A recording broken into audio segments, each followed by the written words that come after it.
questions. Depending on what the question is, they'll be able to answer that. We don't have, the investigation is still in its infancy, and so there's a lot of stuff that we cannot answer at this point. But if you would, silence any devices, electronic devices, cell phones, and they're coming out right now, and we'll start in about 1 minute.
This is also being televised live, and it's on our YouTube page, the City of Las Cruces YouTube page, and the Las Cruces Police Department's Facebook page.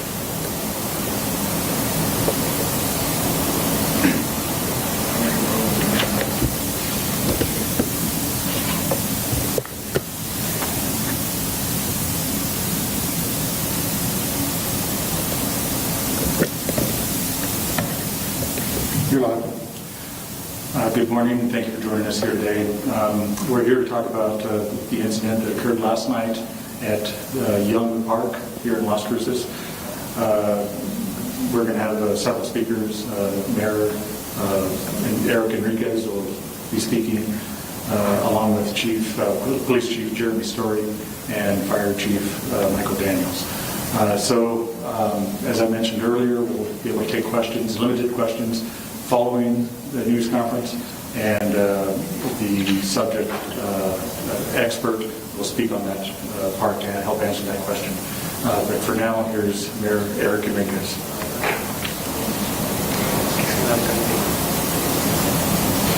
Hello, thank you all for being here. Today we mourn a tragic, a senseless, a horrible event that happened in our city last night. Several individuals were wounded, 3 of them deceased that we know. A senseless death. Our hearts go out to the victims, the family, their loved ones, friends, and to our community. A heartfelt condolences to all.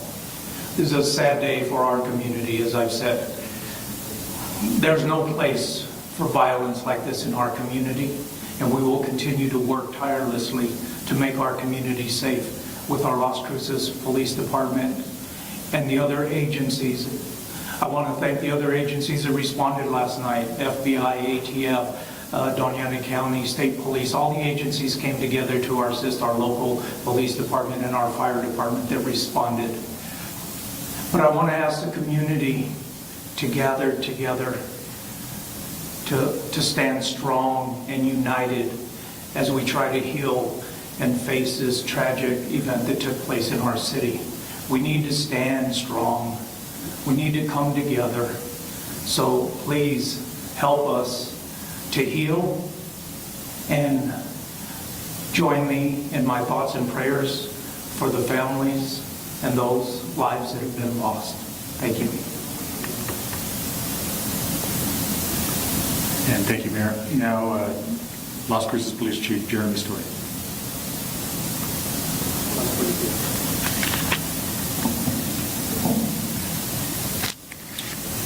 Thank you all for being here this morning. I want to begin by thanking our law enforcement partners who assisted us during this tragedy and the chaos that ensued last night. Thank you to New Mexico State Police, the Doña County Sheriff's Office. Thank you to the FBI and ATF who were there last night and continue to help us with this investigation. This news conference is to give an update on a mass casualty incident, mass shooting that occurred last night on 3/21/2025 at Young Park, which is located at 1905 Nevada Avenue. There was an unsanctioned car show at the park prior to the shooting.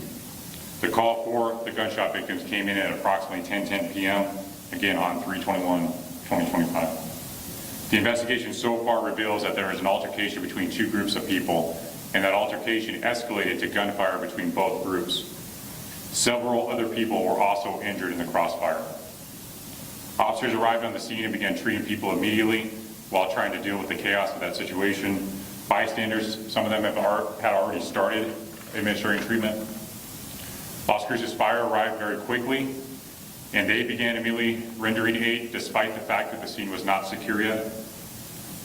Las Cruces Fire Chief Michael Daniels will give a quick summary here in a minute of the treatment that was provided and some of the transport. But as of right now, there are 15 people that are injured and 3 that have passed away. This is a huge crime scene with a lot of moving parts. It will take time to process it thoroughly and reopen everything. We're asking for anyone who witnessed the shooting to contact us by calling 575-526-0795. That's Mesilla Valley Regional Dispatch Authority. If anyone has relevant video or photos, we ask that they please upload them to the link that was provided on our Facebook page so that we can go through that and find the leads and ultimately hold the suspects accountable. I do want to correct a few things that are circulating, especially on social media. The person holding an AR-15 in the photo that's being distributed has already been interviewed. At this time, we do not believe he was involved in the shooting, although it's obviously a problem that he's out there with an AR-15 in his hand. At this time, we do not believe he was involved in the shooting. He has been contacted already. Casings have been located throughout the park and parking lot. Again, it's a huge scene. All of the casings located so far are handgun caliber casings. There are no rifle casings consistent with an AK or AR style rifle. In fact, there's no rifle casings that have been located all so far. They're all handgun casings. At this time, Las Cruces Fire Chief Michael Daniels will give a summary of the treatment that was provided and where patients were transported. Chief.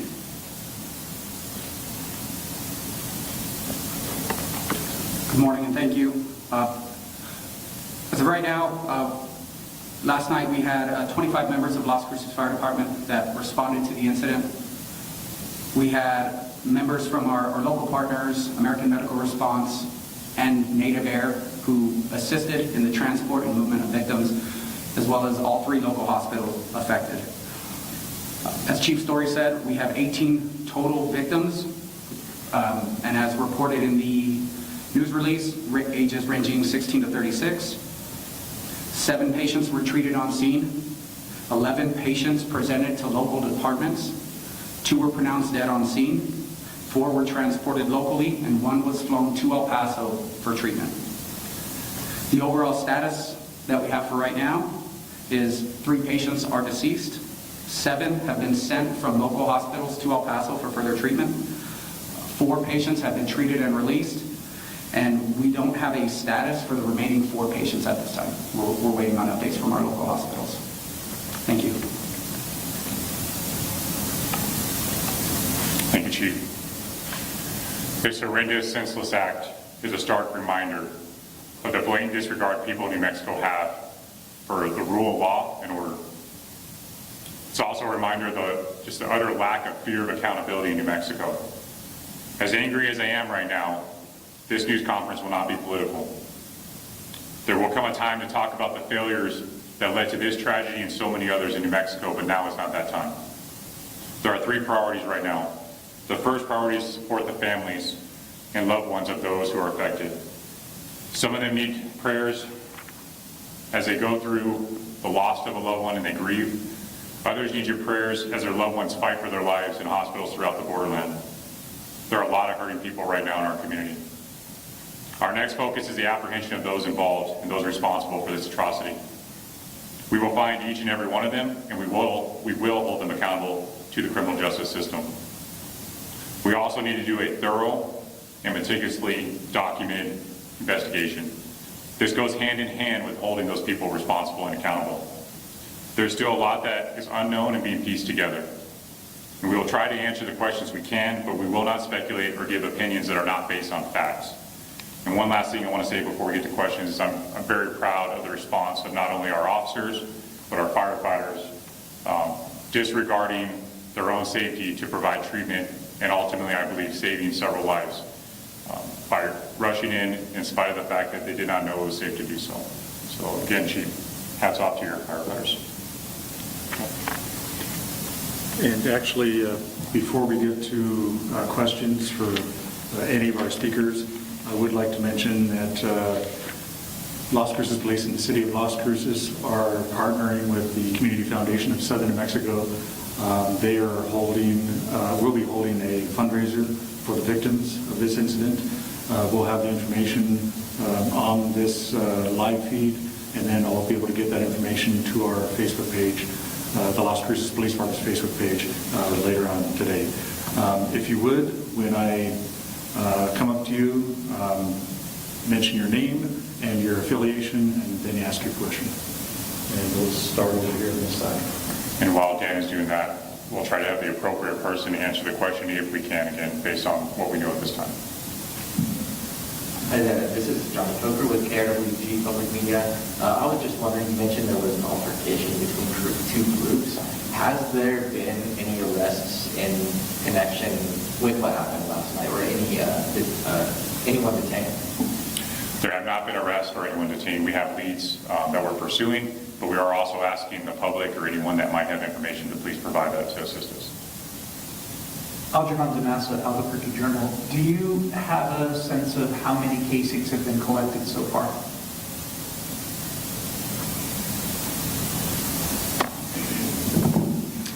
Yes, sir. I'm Lieutenant Bradley, Police Department. Right now, I don't want to speculate and give an inaccurate number, but we believe that there's somewhere in the neighborhood of 50 to 60. Just a little bit about your Sun News. Chief Story mentioned the unsanctioned car show. Was there any police presence throughout the evening in the car show? And can you characterize the Young Park area in terms related to crime historically? Yeah, I don't know for sure the answer to the first part of your question, so again, I don't want to speculate. This is an issue we've had for a long time. We've been trying to deal with it. We worked with Parks and Recreation to install gates at the park so that at 11 o'clock when the park closes, we can cut it off. This happened before 11 p.m., obviously.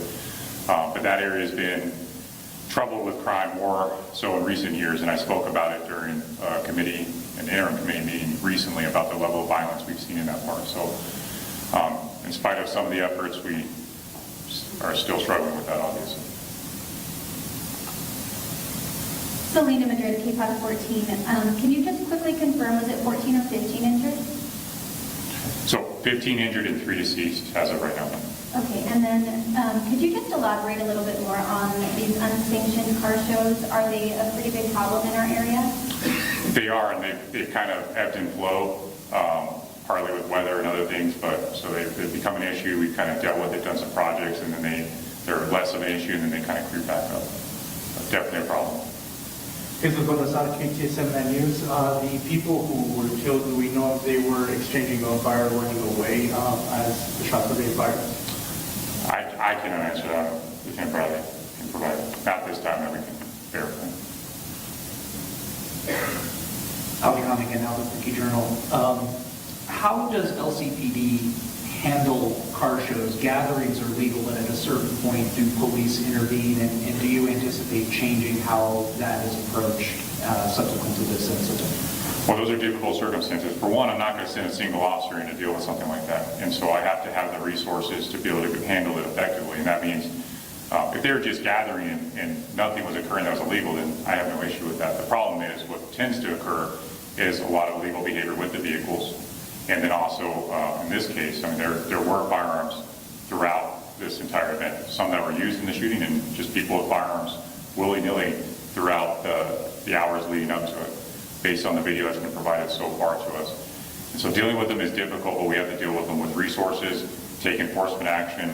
Our last project that we ran last year was a zero tolerance approach to the violations that we had.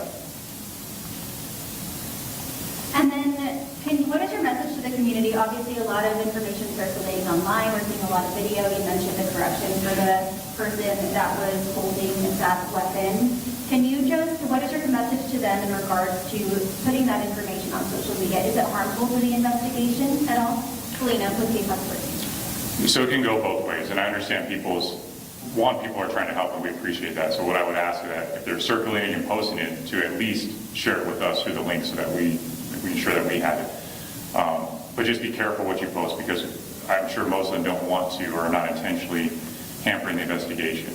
And we will try to put out corrected information if there is misinformation that's harming the investigation. Additional questions? None? Justin Garcia, Albuquerque Journal. Can you, I mean, you touched on this before, but I'm sure you're aware that these illegal car shows happen very frequently in the Young Park parking lot. Can you kind of explain why there's not more police presence in these sorts of scenarios? And then my follow-up question is, one of the people who I spoke to who was at the event mentioned that typically the process is as soon as they're racing begins or any kind of like doing donuts in the parking lot begins, that's usually when the police department comes in and sweeps through the area, that didn't occur this time. Yeah, so the answer is if I had, well, in a perfect world where I had 220 police officers like I'm supposed to, it probably would have been different last night. But I had no units available for most of the night prior to the shooting. And so, I mean, logistically, I got what I got, right? If I don't have any officers available, they can't respond. And so I wish it would have been different, but it wasn't for lack of trying or because we didn't want to respond. Hello, Miguel Contreras from Univision. With all the caskets found, are they all borrowed from the same arm, or are we looking at multiple arms being used in this event? We don't know how many firearms, but definitely more than one. There's multiple firearms that were involved. This is Josué with Telemundo. Any information, any description of the person of interest regarding the shooting? We have very limited information right now. I'm not sure there's anything I can put out that's going to be accurate. We're still trying to vet the information. So if we have something to put out, we will update it after the news conference. Other questions? Any other questions? This is Baltasar, KTSM News. Can you confirm if we were out there last night if all the shooting occurred in the parking lot? I saw investigators also go to the area of the park just to look around. Lieutenant Bradley answered. So to answer your question, sir, is right now, the majority of the shooting did take place in the parking lot. However, we did find fire cartridge casings throughout the parking and restroom areas and down towards the streets. We are still continuing to canvass and make sure that there are no other casings throughout the park. As you're well aware, it's a very large park, so it's taking time to do meticulously. Justin Garcia, Albuquerque Journal. The city has invested in park rangers for parks, and I'm just curious, were they at all involved in this? Was that something that was on their radar? Can you just kind of fill us in on that? Now, our park rangers just graduated the academy. Now they're doing their field training program. So unfortunately, it takes a lot to produce even someone who's a non-sworn officer or non-commissioned officer. So they're not out actively on their own right now. Jessica Gonzalez with the Las Cruces Sun News. Chief, if you have any details about what might have initiated the altercation, and as a follow-up question, how many people approximately were in the park at this time? So for the first part of the question, we know that there was some type of ill will between these groups prior to last night. So they had some issues before, and it escalated last night. As far as an estimate, do we have an estimate?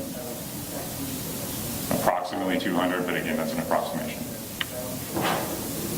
Okay, additional questions? John with KRWG again. Just to follow up a little on what Justin was talking about, besides the park rangers, what steps has LCPD taken in recent months to improve safety in parks, especially at night? Has there been any sort of effort in that way? Yeah, so I already mentioned at Young Park specifically, we work with Parks and Recreation to install those gates so we can close off the parking lot when it closes by ordinance. And so we've been doing that. Unfortunately, somebody hit one of the gates pretty early on and it's damaged and it has to be repaired. The other thing that we're in the process of is installing technology in the parks as part of our real-time crime center, which is already paid for, but unfortunately has not been installed yet. That would have been very, very helpful in this situation. It wasn't there yet. Any other? Okay, I think we're done. Again, remember, we'll be posting a link on our police department's Facebook page. That will be a link to the fundraiser. We appreciate any shares you can help with that. And also, as far as another news conference, we probably will have another one, because we haven't scheduled it right now. Keep watching news releases and/or information on our Facebook page. Thank you.